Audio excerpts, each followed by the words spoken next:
Bien, para poder hablar sobre la clasificación por linealidad de una ecuación diferencial, necesitamos recordar nada más el concepto de qué es algo lineal.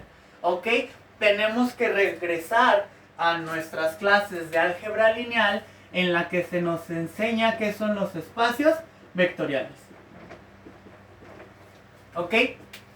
Dentro de los espacios vectoriales se trabaja con dos cosas.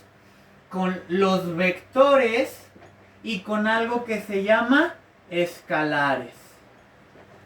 ¿Qué debemos de recordar? Que los vectores se suman. Es decir, para mí es posible agarrar un vector y sumar otro vector. Y los escalares se multiplican entre ellos y entre los vectores.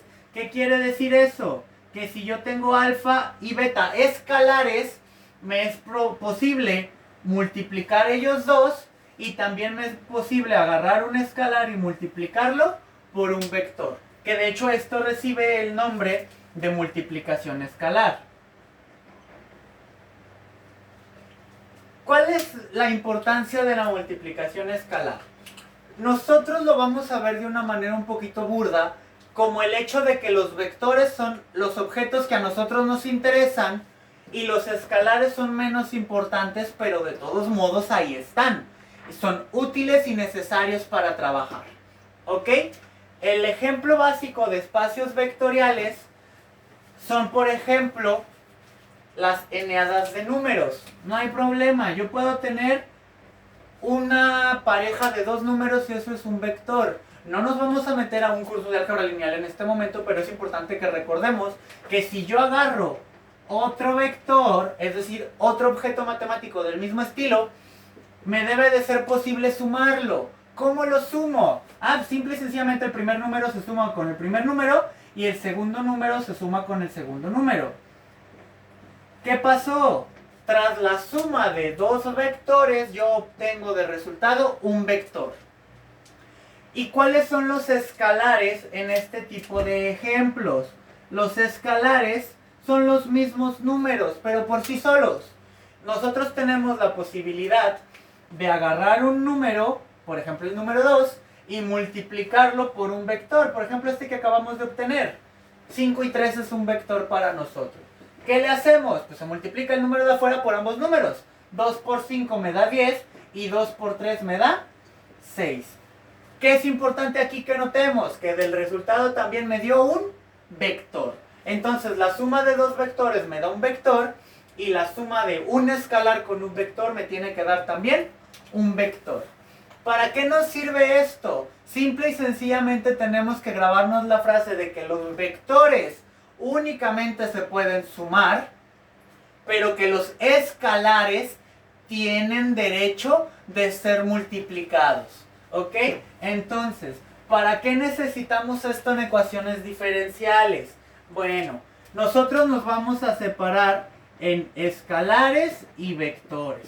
No son precisamente lo mismo, pero lo vamos a usar como analogía. ¿Ok? ¿Quiénes van a ser los vectores? Los elementos importantes. ¿Quiénes son los elementos más importantes para una ecuación diferencial?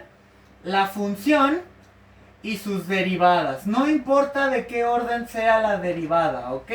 El chiste es que los objetos más importantes son las funciones con todas sus derivadas. ¿Quiénes son los objetos escalares menos importantes? Los números y la variable independiente. ¿Ok? La variable independiente en cualquier presentación también es considerado como escalar, un poquito menos importante. ¿Para qué hago esta analogía? Para que lo que sepamos es lo siguiente. En una ecuación diferencial que queremos que sea lineal, están permitidas las sumas entre las funciones y sus derivadas y están permitidas las multiplicaciones y también las sumas con los escalares, que nada más serían los números o las variables independientes, en el caso de parciales donde pueden ser varias. ¿Qué no está permitido? Y es el comentario importante. Para que una ecuación diferencial sea llamada lineal, no está permitido multiplicaciones entre vectores.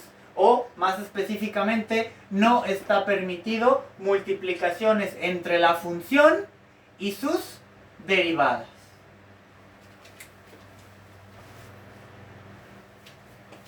Entonces, podemos intentar identificar la linealidad de las siguientes ecuaciones diferenciales. Puse todas de tipo ordinario, sin embargo aplicarían principios iguales para ecuaciones parciales. ¿Ok? Y' más y' más y' más, no podemos llamarla cuatriprima, la utilizamos como cuarta derivada de y, más la quinta derivada de y es igual a x. Si se fijan, hay puras sumas. Las sumas no me generan ningún problema. Significa que este primer ejemplo sí cumple con ser lineal.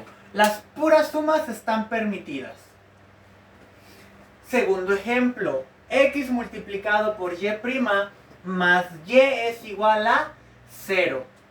Es cierto que hay una multiplicación, la x multiplica la y', pero ya dijimos que la x cuenta como un escalar, es de menor rango o de menor importancia que las funciones y sus derivadas. Entonces esta multiplicación sí está permitida.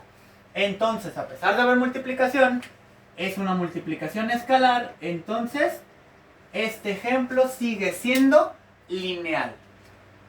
¿Cuándo entran las broncas? Aquí dice y' multiplicado por y es igual a 1.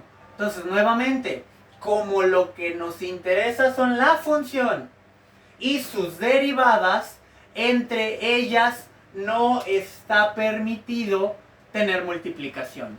Entonces esta multiplicación no está permitido, no que no esté permitido para trabajar, no está permitido para llamarla lineal. Entonces esta ecuación diferencial es no lineal.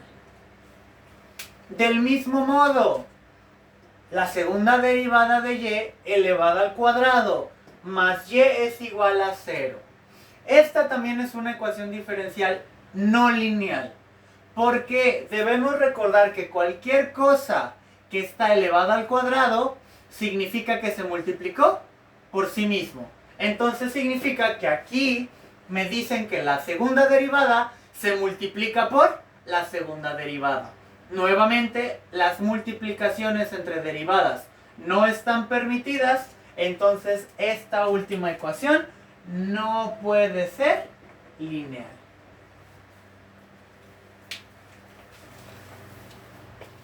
Bien, entonces con esto concluimos la primera parte, que viene siendo el concepto de qué es una ecuación diferencial y cómo se clasifica. ¿Ok? Estos conceptos van a ser base para nuestro trabajo. Ya podemos continuar con la segunda parte, que es la parte de soluciones a ecuaciones diferenciales, pero obviamente también viene en un video aparte. Por ahora es todo. ¿Ok? Saludos.